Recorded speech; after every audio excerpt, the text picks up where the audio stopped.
Nós agradecemos a presença de todos.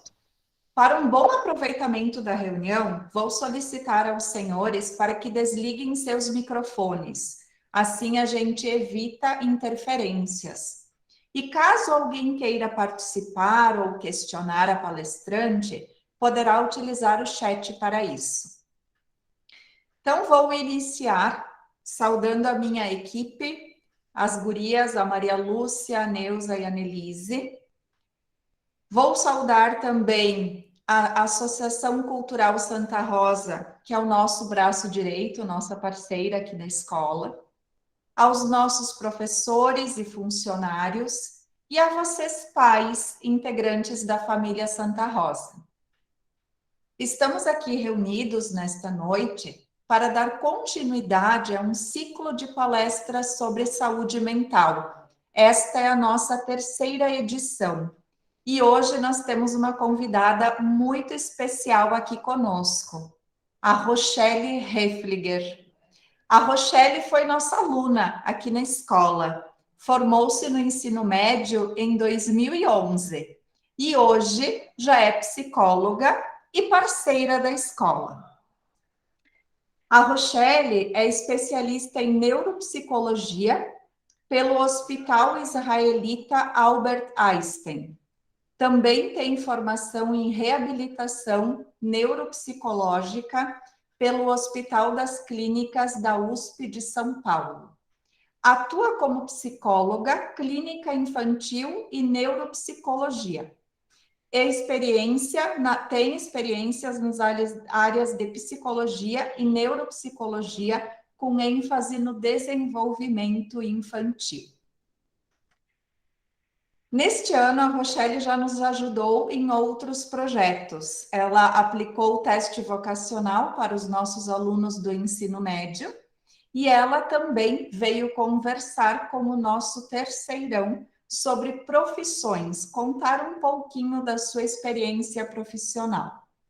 Então, Rochelle, mais uma vez, a casa é sua, eu lhe passo a palavra e desejo a todos uma ótima palestra. Obrigada pelas palavras, é sempre bom voltar para casa, né? É verdade. Eu passei tanto tempo da minha vida no colégio e foi tão bom, é muito bom voltar. Voltar, né? Entre aspas. Então vamos lá. Eu vou colocar minha apresentação e eu mesma vou apresentar que eu consigo me organizar melhor assim na minha fala, então eu não vou ver mais as telas de vocês, tá? Então, se vocês tiverem alguma dúvida ou qualquer coisa, vão colocando lá no chat que a gente vai conversando. Vocês estão me ouvindo bem? Sim? Ok. Perfeito. Eu vou colocar a apresentação, daí se alguém só puder me comunicar que tá dando certo, só um minutinho.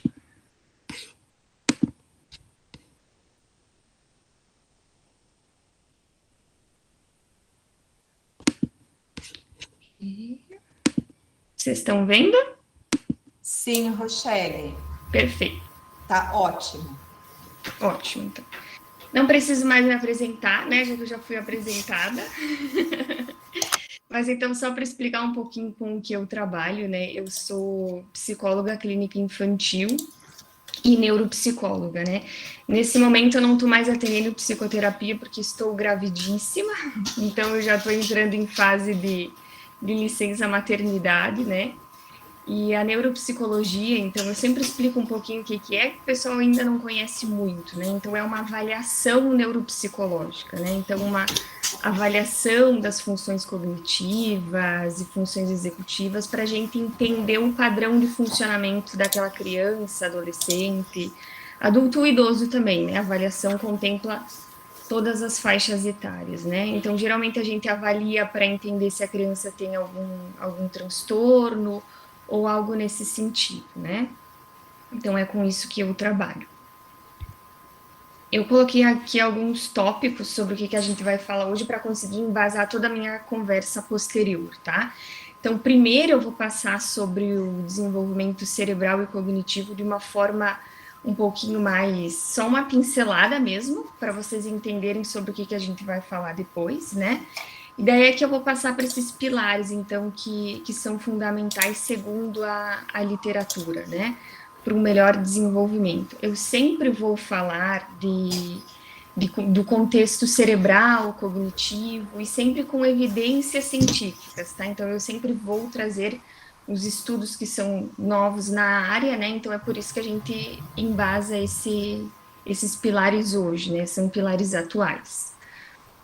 Então, qual que é a importância, né, dos familiares entenderem sobre o desenvolvimento cognitivo, pelo menos de uma forma geral, né?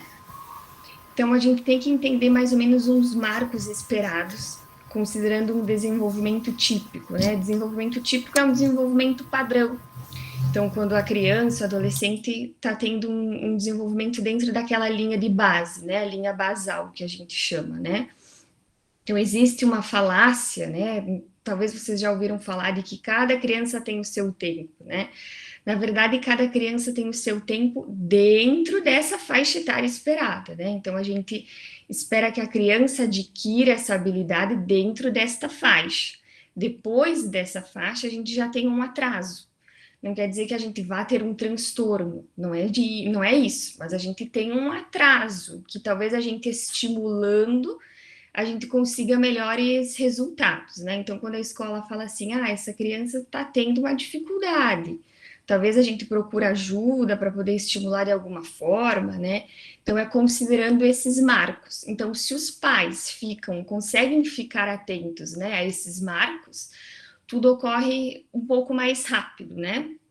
A gente não tem que entender isso como uma corrida contra o tempo, não é isso, mas é não perder muito tempo, né? Não deixar se passar anos, a criança com aquele atraso, né? Hoje, alguns autores falam que isso é perverso para a criança, né? É uma pedagogia perversa para a criança, né? Então, que se espera ela ter um atraso para ter sintomas emocionais, né? Já gerando sintomas emocionais, para depois procurar um auxílio, né? Então, eu sei que a doutora Laís já falou sobre a neuroplasticidade, então eu nem vou comentar. Eu dei uma olhadinha na palestra dela antes, né, para eu conseguir embasar também alguma coisa, mas a gente sempre considera isso, considerando essa neuroplasticidade, né, que a neuroplasticidade, quanto mais novo a gente é, então quanto mais cedo a gente procura esse auxílio, a gente tem melhores resultados, né. Então, essa neuroplasticidade, né, essa neuromodulação, surgiu ainda em alguns estudos de vida uterina, né? Então, assim, que as crianças tinham dificuldades, né, na formação, na verdade, déficits na formação, e elas nasciam sem uma dificuldade funcional. Então, começou a se entender que outras áreas cerebrais faziam a função daquela área que estava deficitária, né? Então, é assim que surgiu a neuroplasticidade. Qualquer dúvida, vocês vão me pontuando, tá? Vou falar uns termos meio chatinhos, mas é importante para a gente entender, tá? Então, quais são os pilares fundamentais para um bom desenvolvimento e para um envelhecimento saudável, né? Então, quando a gente fala de desenvolvimento, a gente não fala só da infância, porque o desenvolvimento ocorre durante toda a nossa vida, na verdade, né? Então, no último congresso se falou desses 5 pilares, tá?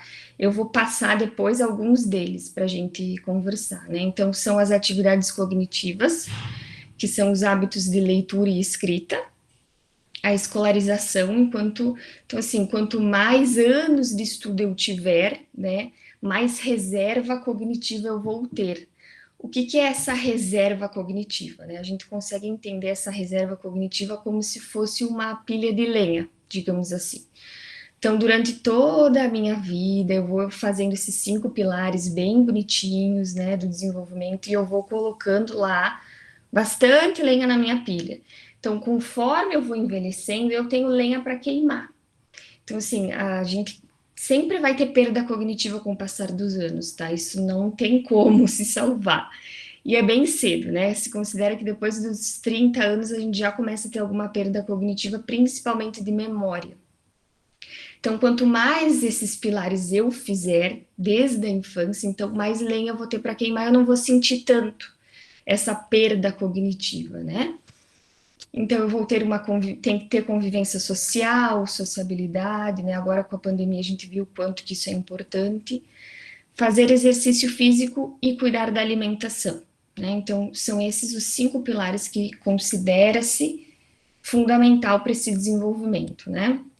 Então, é basicamente isso que eu vou falar posteriormente, tá?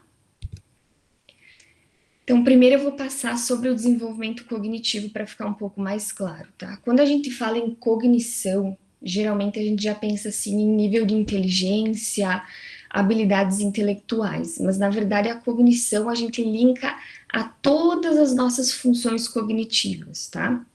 Que são essas.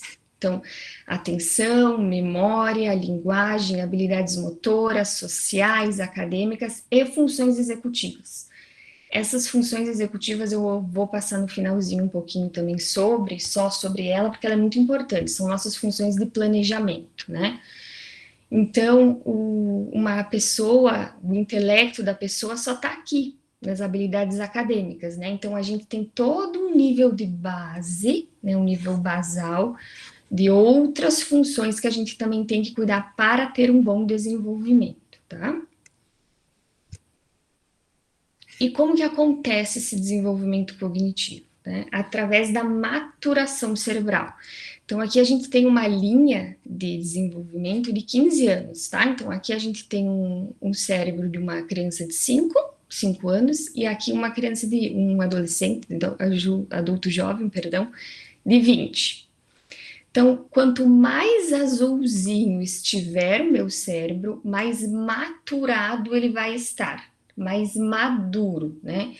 Então, isso ocorre naturalmente, através de um desenvolvimento típico, né? Mas a gente tem como dar uma ajudinha, né? Nesse refinamento, através daqueles pilares que eu falei, né? Através dessa reserva cognitiva, né? Então, essas perdas vão ocorrendo, a gente vai tendo perdas na densidade com o passar do tempo, mas essa perda é que nos permite um funcionamento mais eficiente com o passar dos anos, né? Então, eu gosto sempre de dar o exemplo de uma montagem de quebra-cabeça. Então, quando a gente pega aqui uma criança de 5 anos, né? Ela não tem um planejamento para montar esse quebra-cabeça, ela vai por tentativa e erro, porque ela não tem uma maturação ainda adequada para isso, né? Quando a gente já pega uma criança escolar, né, uns 7, 8 anos, um pouquinho mais velha, ela já tem um pouquinho mais de planejamento, né, mas ela ainda não tem aquela estratégia montada. Agora, quando a gente pega um adolescente, um adulto, ele já faz todo esse planejamento, né, então a gente tem como entender esse refinamento através do tempo assim, né. Então, para essa maturação ocorrer, a gente precisa de diversas tentativas de aprendizagem, tá? Então, aqui a gente vai para o outro slide da densidade sináptica. O que é isso, tá? Então, o nosso cérebro aqui, ele vai se comunicar através das sinapses, tá? Então, quando a gente nasce, a gente tem poucas sinapses, assim, a gente está começando a observar o mundo, a manipular objetos, então a gente tem poucas conexões ainda, né? Quando a gente chega nos 6 anos, a gente já tem um emaranhamento muito grande aqui de sinapses, então é uma bomba executiva, a gente chama, tem muita coisa acontecendo aqui, né? Claro que não tão refinado, mas tem muita coisa acontecendo aqui, né? Então, nada, não é por menos que a gente começa a aprender a ler e escrever aqui, né? Porque a gente tem muita coisa ali, né? Então, com 14 anos, a gente já vai para um refinamento dessa espessura cerebral, né? Então, a gente já tem uma abstração, um raciocínio muito melhor do que antes, tá? Então, antigamente se acreditava que um cérebro grande, então, ele era mais eficiente. Hoje já se sabe que não, hoje não, já há alguns anos, né? Se sabe que o que importa é a espessura cerebral. Então, quanto mais espesso for o meu cérebro, mais eficiente ele vai ser. Então, eu vou ter um processamento mais rápido e mais preciso para o que eu preciso, tá? Não sei se fica claro. Fica. Fica? Deu para entender? Então tá, perfeito. Então aqui a gente vai começar os pilares, tá? Então o primeiro pilar que eu gosto de falar é a importância do ambiente, tá? A gente sabe que existem diversos fatores ambientais que eles podem interferir de forma negativa para a cognição, né? De forma mal sucedida. Então, para ocorrer aquela maturação cerebral que eu mostrei lá, a gente precisa de um ciclo de aprendizagem, né? E como que acontece esse ciclo? Então, toda tentativa que eu tiver na minha aprendizagem, então eu vou tentar aprender de um modo, não consigo, me frustro, tento de outro, tento encaixar aqui, tento encaixar ali. Isso vai gerando uma maior sensibilidade para toda aprendizagem que eu tiver depois. Então, isso a gente chama de ciclo da aprendizagem. Uma coisa leva a outra, né? Então, quanto mais eu tento, mais sensibilidade eu vou ter e mais eu vou aprender. Né? Então, para ter aquela maturação, todas aquelas tentativas são importantes, né? Então, antes eu falei sobre a reserva cognitiva, que é quanto mais eu tenho, né? Mas todos nós nascemos com um nível de oferta cognitiva. O que é essa oferta, né? Então, eu nasço com um nível basal de cognição, só que essa cognição não vai se transformar em reserva se eu não tiver uma demanda de complexidade para ela.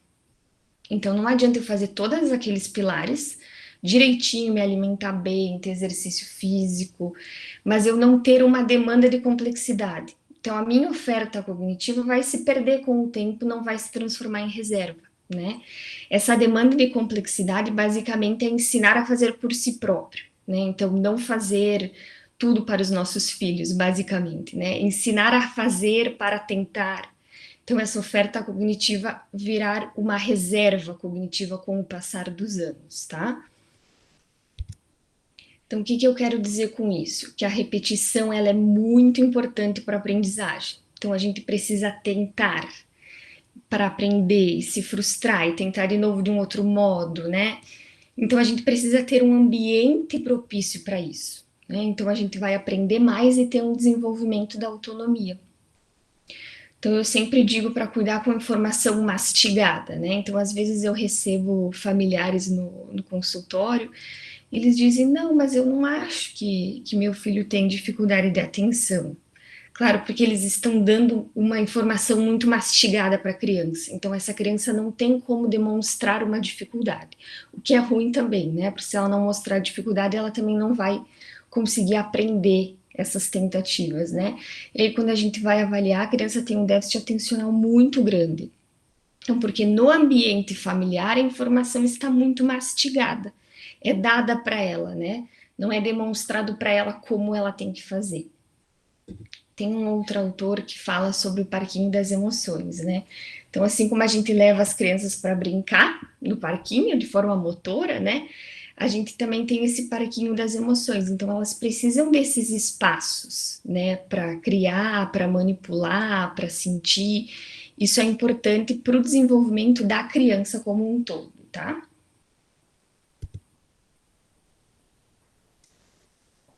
Eu vou tomando água porque o fôlego da grávida é um negócio, né? Vocês me perdoem. Isso nos leva para o nosso terceiro pilar, tá? Que é o segundo pilar, é só o terceiro tópico, que é hábitos de leitura e de escrita. Por que eu trouxe esses hábitos, tá? Existe a Rochelle Paz Fonseca, até coloquei aqui a referência dela.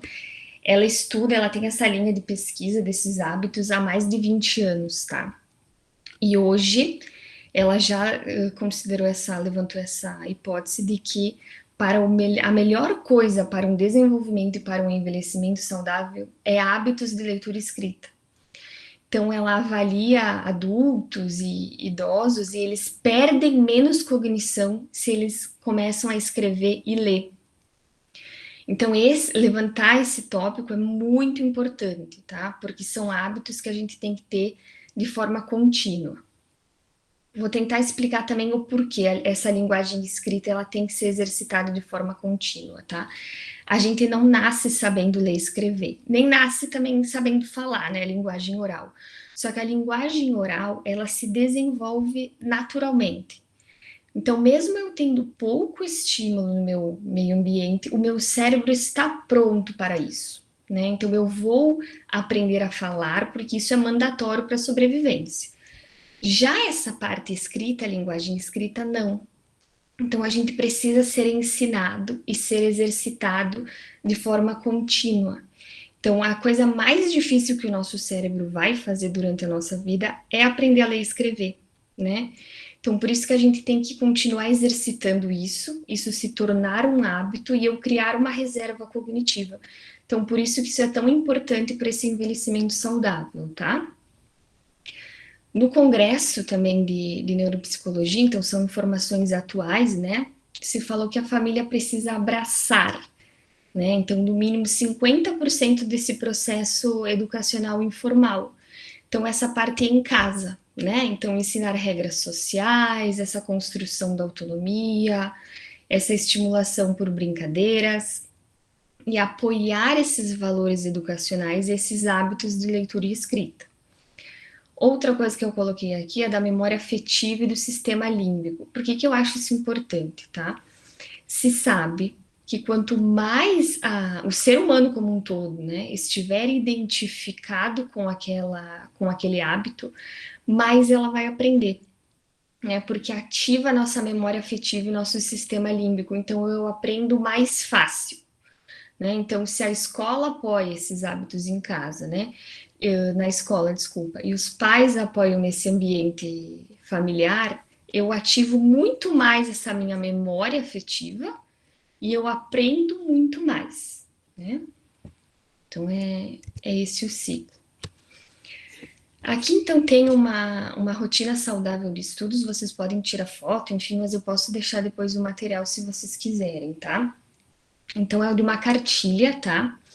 Que foi passada depois até para o Ministério da Saúde sobre como construir uma rotina saudável de estudos, né? Então, se sabe que tem que estudar 2 horas de estudo no máximo por dia, tá? Entre 6 e 10 anos. Dá para se fazer intervalinhos de 5 minutos, né? A cada meia hora. Por que isso? Porque conforme o passar do tempo, o meu foco atencional, ele baixa. Então, se eu faço um intervalinho, tomo uma água, alguma coisa, eu volto com o meu foco atencional num nível bom, né? Num nível ótimo. Então, eu acabo aprendendo mais. Por que a gente tenta botar num horário mais fixo possível, né? Para gerar um automatismo. Então, eu quero que meu corpo entenda que agora é hora de estudar, né? Então, não precisa ser um horário britânico, né? Mas hoje se entende mais a rotina em bloco, né? Então, o meu bloco da noite. Por mais que eu chegue de noite em horários distintos, eu sei que eu tenho que tomar banho, comer e estudar, né? Então, o meu corpo, ele não vai tentar fugir daquela atividade que é um pouco mais aversiva, claro que é aversiva, porque é mais difícil, né? Então, se a gente gera esse automatismo, o nosso corpo já chega em casa preparado para isso. E isso serve para qualquer outra atividade, né? Ele não vai tentar fugir. Então, é por isso que a gente tenta gerar isso nas crianças, né? Então, a gente sempre pensa também num ambiente um pouco mais silencioso, sem distrações em excesso, sem ter muita coisa na mesa, né? Então, tirar aquele brinquedinho, aquela coisinha ali perto, para a criança não se distrair. E saber que toda aprendizagem, ela vai envolver prática e tutoria.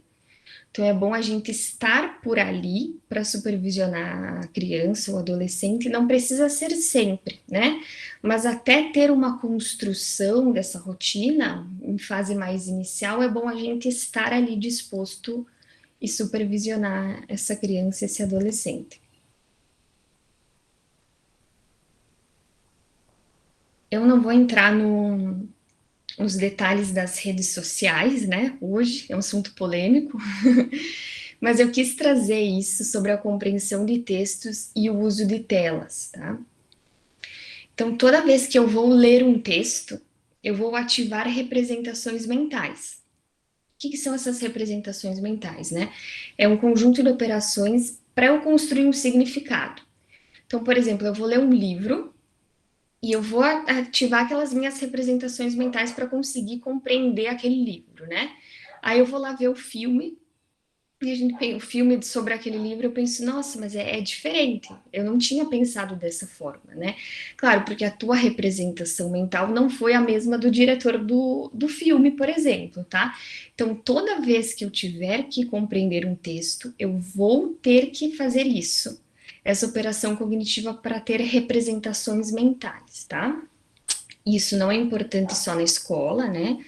mas é muito importante também para a gente ter cidadãos críticos, né? Então, a compreensão da leitura não é só para ter uma boa nota, né? Hoje a gente sabe que é muito além disso. Porém, chegou a era da tecnologia, né? E a tecnologia, ela gerou novos mecanismos de como a gente processa essa informação, né? De como a gente lê, de como a gente escreve.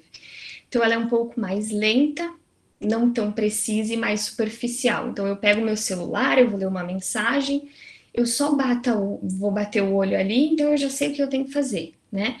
Eu não pego num livro, por exemplo, não entendi esse capítulo, vou voltar e ler de novo, né? É diferente de como a gente faz esse processamento dessa informação, tá?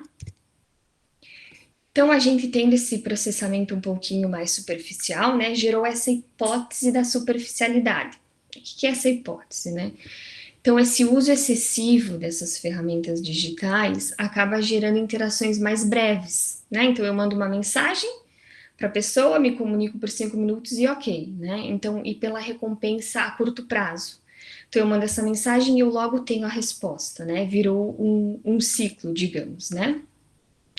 Então, os últimos estudos já nos mostraram que quanto mais eu uso esses dispositivos para essas interações mais superficiais, né, menos eu vou querer estar em tarefas mais desafiadoras e maior vai ser a minha dificuldade em compreender textos, né? Porque isso ativa um estilo cognitivo que a gente chama de sem esforço, né? Eu não preciso ter muito esforço para ler uma matéria na rede social, né? Para ler um post no Facebook. E já na compreensão de um livro, de um texto, eu preciso ter um estilo cognitivo que me demanda muito, né? Então, por que eu trouxe desses hábitos de leitura e escrita, né? Porque a gente não tem como fugir das redes sociais, né? Elas estão aqui para nos auxiliar, inclusive. Então, por isso a gente não pode deixar de exercitar esses hábitos, né? Não perder isso. Senão a gente só fica ativando esse estilo cognitivo sem esforço, né? A gente precisa não perder esses outros hábitos, né? Então, agora a gente vai para um outro pilar, que é a atividade física. Então, quando eu mostrei lá o desenvolvimento daquelas funções cognitivas, apareceu habilidades motoras, né? Então, aqui, ó, tá o nosso desenvolvimento cognitivo, e esse desenvolvimento motor, ele entra junto, né? Abarca junto, né? Então, existe uma interação cognitivo-motora. Então, essas habilidades motoras, elas estão correlacionadas com as nossas funções executivas, né? Que são nossas funções de planejamento. Então, existe um autor, o Rodrigo Sartori, da PUC de Porto Alegre, que ele tem uma linha de pesquisa de que as crianças que brincam mais, de forma motora, eu digo, né? Não só por celular, enfim, crianças que brincam de esconde-esconde, correndo, né? Elas estão tendo melhor desempenho do que outras que não brincam de forma motora. Então, elas têm melhores desempenhos nesses componentes, que é da memória de trabalho, que é realmente a memória que trabalha, né? Essa manipulação das informações. E na flexibilidade cognitiva, que é eu conseguir flexibilizar meus comportamentos, né? Então, para quem gosta de futebol, né, como eu, vou dar um exemplo. Então, a gente pode pensar como o Ronaldinho Gaúcho jogava, né? Então, parecia que ele pensava na jogada e o motor dele já ativava, né? Claro que a gente está falando de... Quando a gente fala de jogador profissional, né? A gente fala de uma linha de habilidade motora especializada, né? Que é outro nível. Aqui a gente está falando de habilidades motoras fundamentais. Então, a criança tendo uma habilidade motora fundamental já está excelente, né? Então, aqui eu trouxe 2 artigos do porquê que se entende essa interação cognitiva motora, né? Por conta dessas 2 regiões, do cerebelo e dos gânglios da base. Então, antigamente se achava que o cerebelo era só para questões de equilíbrio, né? De movimento. Agora já se entende que ele também atua em demandas cognitivas, né? E os gânglios da base da mesma forma. Então, eles estão também para demandas cognitivas e para esse planejamento motor que eu comentei antes, tá? E essas 2 regiões, elas são essenciais durante todo o nosso ciclo vital, mas principalmente na infância e na velhice. Então, toda criança deveria fazer atividade física, mas todo idoso também, né?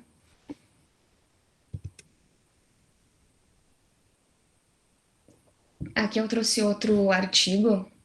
Então, quando a gente tem habilidades motoras fundamentais, né, isso está relacionado a uma série de outras variáveis de bem-estar.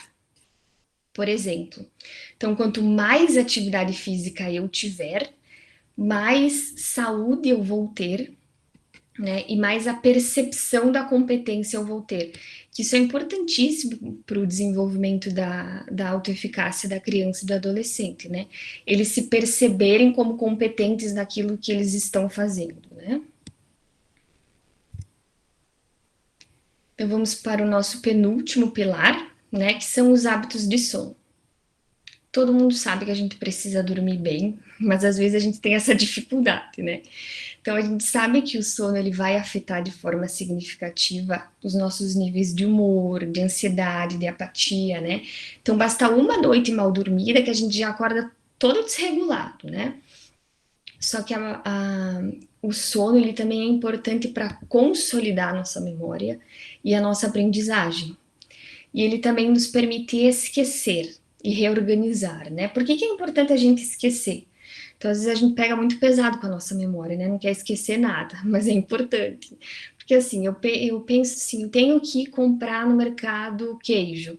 Ok, se eu fui comprar, durante o sono eu posso esquecer disso. Eu não preciso lembrar disso no outro dia novamente, né? Senão eu vou sobrecarregar sempre a minha memória, né? Então eu lembro que numa aula um professor passou pra gente de um caso de uma mulher que não esquecia. Ela tinha uma memória muito, o sistema temporal dela tinha uma falha, né? Então ela não esquecia de nada. Isso era difícil até para o processo de luto dela. Então ela tinha perdido um familiar há mais de 20 anos, se não me engano, e ela lembrava daquela dor como se fosse o primeiro dia. Então a memória é importante até nessas regiões temporais, né? De passagem do tempo, de conseguir reorganizar algumas situações, né? Então, durante o nosso sono, a gente não está ativo, mas o nosso cérebro fica ativo, né? Então, ele vai consolidar essas experiências que a gente teve durante o dia. Então, imagina uma criança numa fase escolar, né? Um adolescente fazendo um pré-vestibular. Como é importante a gente dormir bem para conseguir consolidar o que esse ser humano estudou durante o dia, né? Então, hoje se sabe que o melhor desempenho cognitivo é este ciclo. Não quer dizer que eu tenho que dormir, estudar e dormir, não é isso. Mas esse ciclo é mais ou menos assim. Então, eu tenho uma boa noite de sono, eu faço as minhas tarefas durante o dia e eu tenho novamente uma boa noite de sono para consolidar tudo que eu fiz durante o meu dia, tá? Então, aqui tem um outro ciclo, né? Aqui tem a nossa amígdala, e aqui tem o córtex pré-frontal, que é bem dessa área frontal, que está bem ligada à parte emocional, né? Emocional, de atenção. Então, quando a gente dorme mal, a gente tem uma falha nessa conectividade aqui, ó. Então, realmente, basta uma noite de sono para a gente ter uma alteração aqui. Claro que se a gente for dormir novamente bem, depois essa alteração some, né? Mas então, por isso que é importante a gente criar esse hábito de sono, né? Tentar criar uma rotina de sono. Então, quais são as recomendações atuais hoje, né? Então, a gente precisa dar importância para o sono da mesma forma que a gente dá para a alimentação. Então, se a gente sabe que a gente precisa comer um alimento saudável, a gente também tem que saber que a gente precisa de uma boa noite de sono, né? Então, não dá para enforcar o nosso sono para fazer uma outra atividade, né? Então, às vezes, tem aqueles adolescentes que dizem, não deu tempo de estudar, vou estudar de madrugada, não durmo. Acho que não é uma boa opção, né? Então, a gente precisa desse sono para conseguir consolidar as nossas experiências, né? O nosso dia e a nossa noite, eles têm que ser bem sinalizados. Então, assim, dormir não quando começa a escurecer, senão a gente já teria que estar dormindo, né? Mas já começar a diminuir o nosso ritmo quando a noite chega. Não fazer atividades muito agitadas, né? Então, a gente tem que entrar nesse ciclo circadiano, né? E quando o dia começa a amanhecer, a gente também tem que começar a despertar de alguma forma, né? É ideal que se vá para a cama acordado, né? Para desenvolver essa autonomia e essa aprendizagem do sono. Então, assim, claro que existem as exceções, né? A criança pegou no sono na sala, tudo bem, a gente pode levar a criança para a cama no quarto dela, né? Mas o ideal é que durante a rotininha dela, né, ela vá para a cama acordada, para ela aprender quando ela deita na cama a pegar no sono, né? Essa aprendizagem do sono. Então, para isso, a gente precisa construir uma rotina mais consistente, né? Então, os rituais. E a hora de dormir, ela também não pode ser estressante, porque nosso encéfalo é muito sábio, né? Então, se a gente está estressado, o nível do nosso cortisol, ele sobe. O cortisol é o hormônio do estresse, né? E isso vai afetar o nosso sono. Então, ninguém vai pegar no sono com um cérebro em alerta. Então, assim, a criança não está dormindo, o adolescente não vai para a cama, não adianta a gente ficar gritando, porque eles vão ir deitar na cama com alto nível de cortisol. Isso não vai adiantar muito para a criança conseguir pegar no sono, né? Então, o ideal é a gente construir essa rotina para não ter que ser estressante depois, né? E agora a gente vai para o nosso último pilar, que são as funções executivas, tá? Deixa eu só tomar um gole de água. O que são essas funções executivas? Então, eu já passei antes que essas funções executivas estão dentro da nossa cognição, tá? Por que eu quis trazer sobre elas e por que elas são tão importantes, né? A gente chama de poderoso chefão na literatura, né? Então, é como se eu tivesse um executivo central no meio do meu cérebro e é ela que vai gerenciar recursos mentais. Então, é ela que vai mandar, assim, agora para atenção, para memória, né? A gente sabe que a gente tem funções executivas quentes e frias.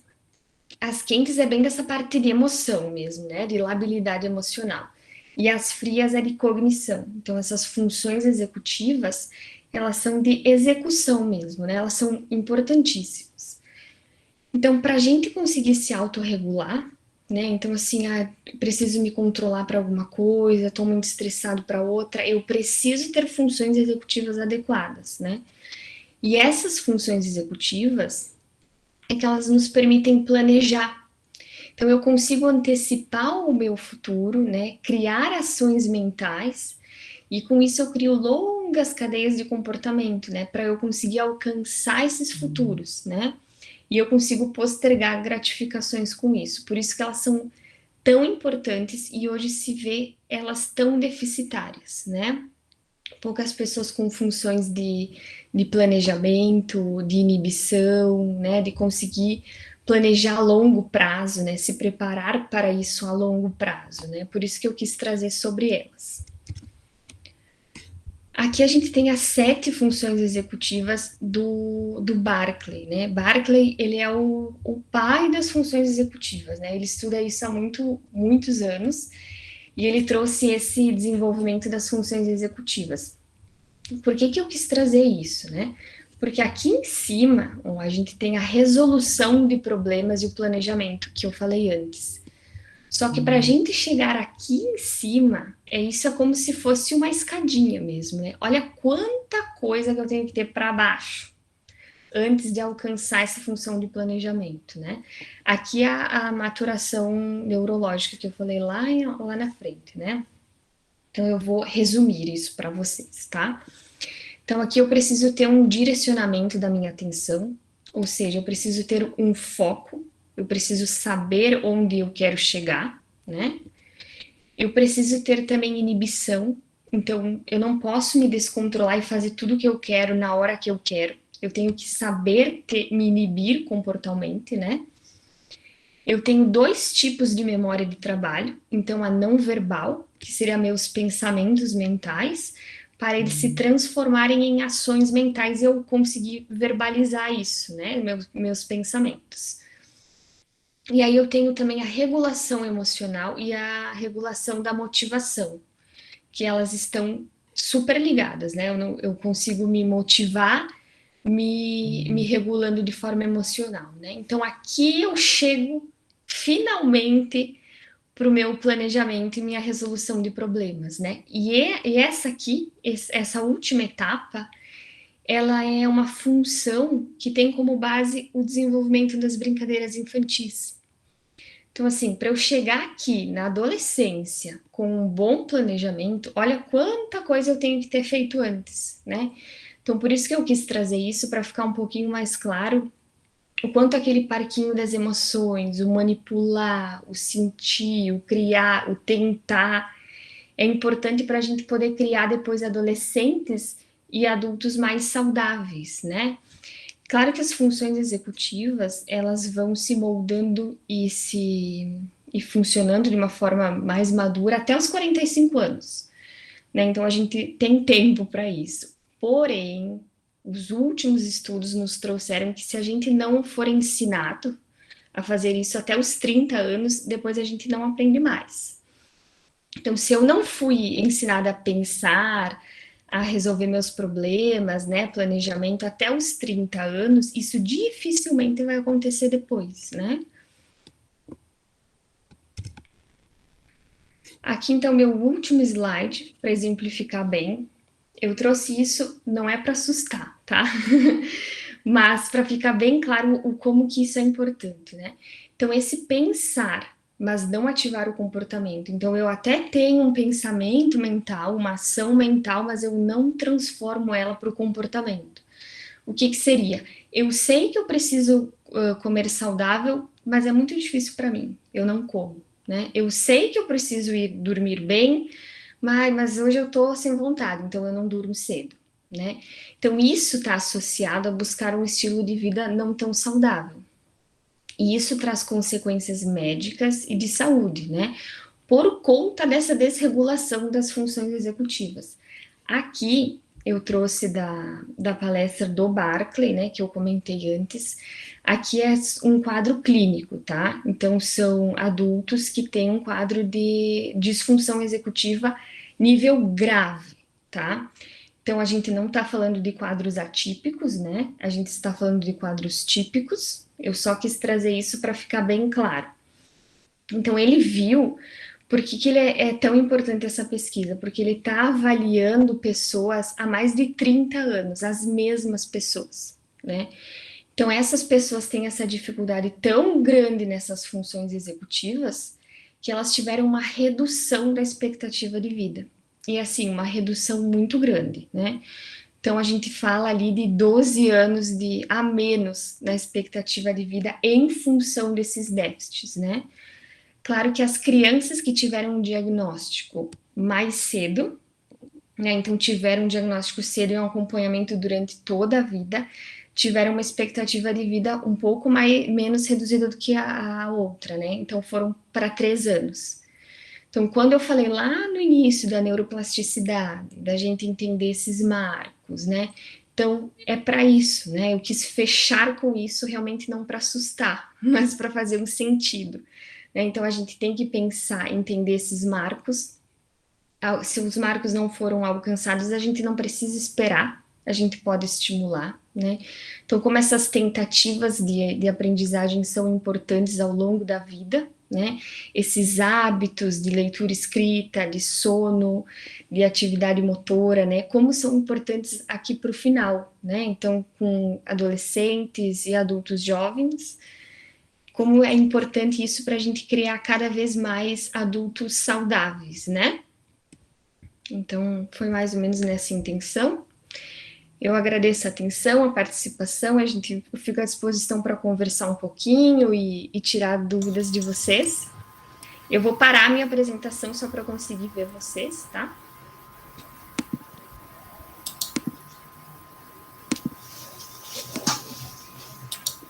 Pronto. Rochelle, te agradeço, foi ótimo. Nós temos uma perguntinha no chat, se mais alguém quiser perguntar também pode ser. Eu não vi antes, eu acho, essa pergunta. Não, mas ela pode ser feita agora também, que ela cabe bem. O Enio, então, está perguntando se possível passar alguma dica para uma educação não tão mastigada e também não tão desafiadora. Qual seria o equilíbrio aí, então, aos pais? Perfeito. O equilíbrio, na verdade, a gente consegue ver, cada criança tem seu nível basal de equilíbrio, tá? Mas o que a gente pode ficar atento é na reação emocional. Então, se uma criança, um adolescente tem uma reação emocional muito exagerada àquela demanda, então, assim, começa a gritar muito, a chorar muito, a gente já fica atento e pensa, opa, então eu acho que essa demanda está a mais do que ela consegue fazer. Então, talvez eu tenha que diminuir, né? Então, a gente pode começar aos pouquinhos mesmo, né? Não tão mastigada, uma educação não tão mastigada como eu diria. Vou dar um exemplo, né? Na escolha da roupa da criança. Então, a gente não pode deixar a criança ir lá e escolher a roupa que ela quiser, talvez, né? Porque talvez no verão ela vai escolher uma roupa de inverno. Mas a gente também não precisa botar em cima da cama a roupa que ela tem que usar naquele dia. A gente pode dar opções. Então, isso, bem, assim, dá 3 opções da escolha da roupa, por exemplo, né?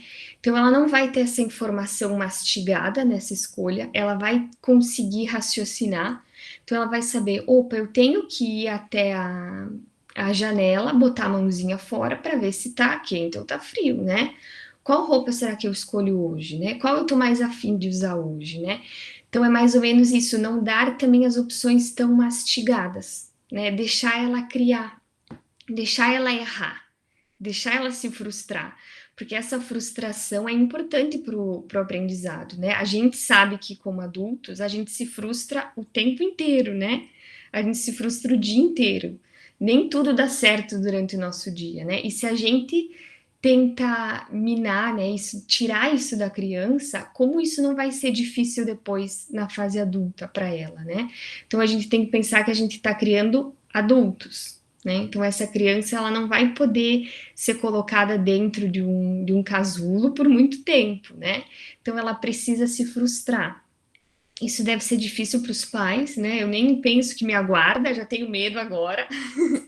Mas é importante a gente deixar a criança tentar errar, né? Outra dica, digamos assim, que eu dou é não elogiar o tempo inteiro. A gente tem uma febre, digamos assim, da psicologia positiva, que eu adoro, né? Mas assim, quando a criança já adquiriu aquela habilidade, a gente não precisa mais elogiar, né? Porque senão ela vai ficar dependente desse elogio o tempo inteiro. Então, assim, ela vai buscar elogios o tempo inteiro, né? E isso também a gente não espera que aconteça, né?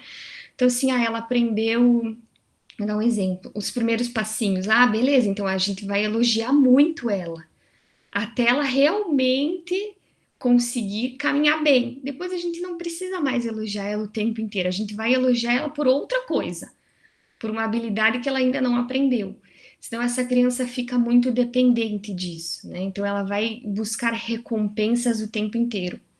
E a gente sabe que a gente não vai poder dar recompensa o tempo todo, né? Então, assim, a gente trabalha o mês inteiro para ganhar o nosso salário, essa é a nossa recompensa. A gente não vai lá e recebe todo dia um dinheirinho, né? Então é mais ou menos essa linha. Não sei se ficou claro, se eu respondi a tua pergunta. Qualquer coisa me pontua ali que eu tento ser mais clara.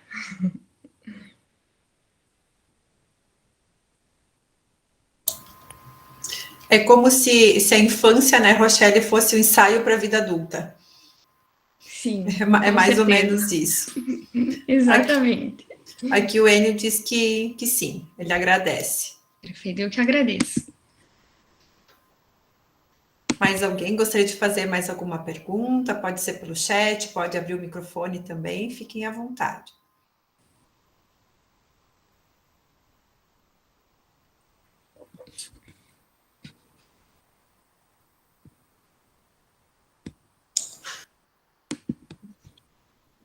A Rochelle não entrou muito no assunto, mas eu considerei bem interessante a parte que ela coloca sobre as telas. Eu acho que isso fica bem claro também para a gente, a importância de um equilíbrio, né? Nem só uma coisa, nem só outra. Né? As telas hoje não temos mais como fugir, eu acho que a pandemia nos mostrou o quanto também pode ser uma ferramenta interessante, mas que também ainda a leitura e a escrita ainda são fundamentais. Né? Então, eu acho que isso reforça, né, o trabalho também que a gente vem desenvolvendo na escola, a gente percebe também que as famílias né, vem tentando tirar um tempinho para leitura com as crianças, desenvolvendo esse hábito tão saudável, né, e tão fundamental para a gente na nossa vida adulta e da vida adulta deles e a velhice, né? Então, Perfeito, perfeito. bem... É um assunto polêmico, né? É. O uso das telas. Eu não quis passar muito também, porque senão ia fugir um pouco do assunto, mas o quanto é importante a gente continuar exercitando esses hábitos, né? A gente não tem como fugir realmente. Por um lado até é bom, né? Porque veio para nos ajudar, mas a gente também não pode ficar só em cima disso, né? A gente não pode deixar de pegar um livro na mão, de folhear um jornal, né? O quanto isso ainda é importante hoje em dia, né? E as pesquisas que vêm surgindo continuam mostrando isso, né? Então, até um pesquisador disse que talvez daqui 10 anos a gente vá rir do que a gente está descobrindo agora. Pode ser que não faça sentido, mas já faz um bom tempo que as pesquisas vêm trazendo isso, né? O quanto ainda é importante a gente pegar um livro na mão, não só um celular, né? Eu sei que é difícil, mas a gente precisa exercitar esse hábito, né? E neuropsicologicamente falando, escrever ainda ativa mais regiões cerebrais do que ler.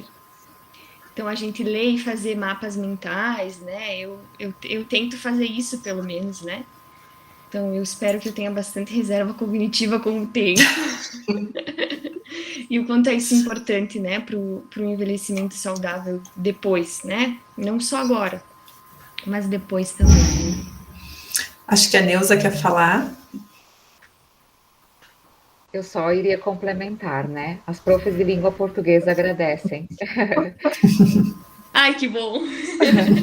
De nada. O livro, né, nos traz muitos conhecimentos e formas diferentes de interpretação, como você colocava, né?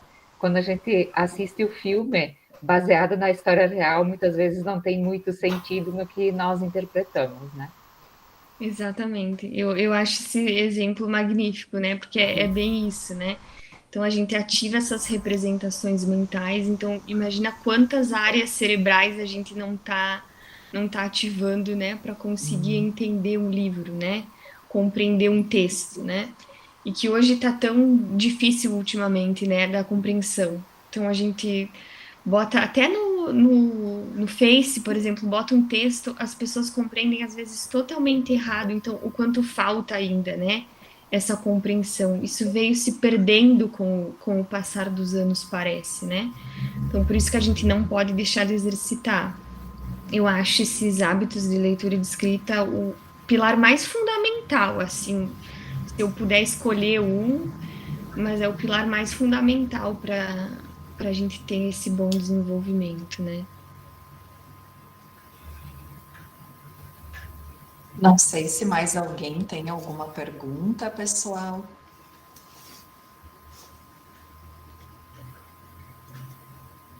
Rochelle, foste nota 10, excelente. Ai, obrigada. Uma palestra super didática, né? Clareza de expressão, contribuiu muito para o trabalho da gente, né? Acredito que para os pais também, enfim. E quero agradecer de coração, em nome de toda a escola, em nome da mantenedora que está aqui conosco, né? Madi, eu só vou te interromper que tem a Ana Marisa que levantou a mão. Ah, desculpa, tá. Oi, tudo bom? Boa noite. Oi. Boa noite. Tudo bem? Queria parabenizar também a iniciativa e a fala da Rochelle, foi excelente. E eu queria questionar se tem algum planejamento da escola em adaptar uma palestra nesse estilo, mas voltada à linguagem dos adolescentes no ensino médio. Seria bem interessante, assim, claro que tem pontos ali que talvez para eles não chame tanto atenção, mas algo adaptado para eles, porque, como ela falou ali, né, até os 30 anos se pode fazer muita coisa, então daqui a pouco a gente ainda consiga, né, fazer com que eles na adolescência possam refletir um pouquinho mais a respeito disso, né, principalmente a questão da leitura escrita, do sono, né, então é uma sugestão e elogiando ali o trabalho da Rochelle, então eu não sei se já está na pauta da escola, mas seria isso, e agradecer a vocês pela oportunidade. Obrigada. Sim, sempre está na pauta da escola, né? Na verdade, a gente aos pouquinhos vai tentando trabalhar com todas as turmas estas questões. A semana passada também tivemos a presença de um psicólogo com a nossa turma do terceirão, e a gente pretende estender este projeto para as demais turmas também, que foi bem bacana. E uma pessoa jovem também, como a Rochelle, assim, com a mesma linguagem dos adolescentes, eles se identificaram muito, fez muito sucesso, então a gente vai estendendo e abrindo para outras turmas também, né? Bem como a questão ali que a Rochelle trouxe e enfatizou muito, a questão de incentivo à leitura, à escrita. Nós temos projetos com todas as turmas, desde a educação infantil, incentivando a leitura, até lá na terceira série do ensino médio, né? Então, estamos sempre procurando tratar e incentivar estas questões, essas conversas também. Obrigada pelo elogio. Bom, pais, então, agradecendo de coração a Rochelle novamente, a presença de todos vocês, aos nossos professores que estão aqui também atentos, nossos funcionários, a nossa mantenedora, muito obrigada. Desejamos a todos uma ótima noite e uma ótima semana.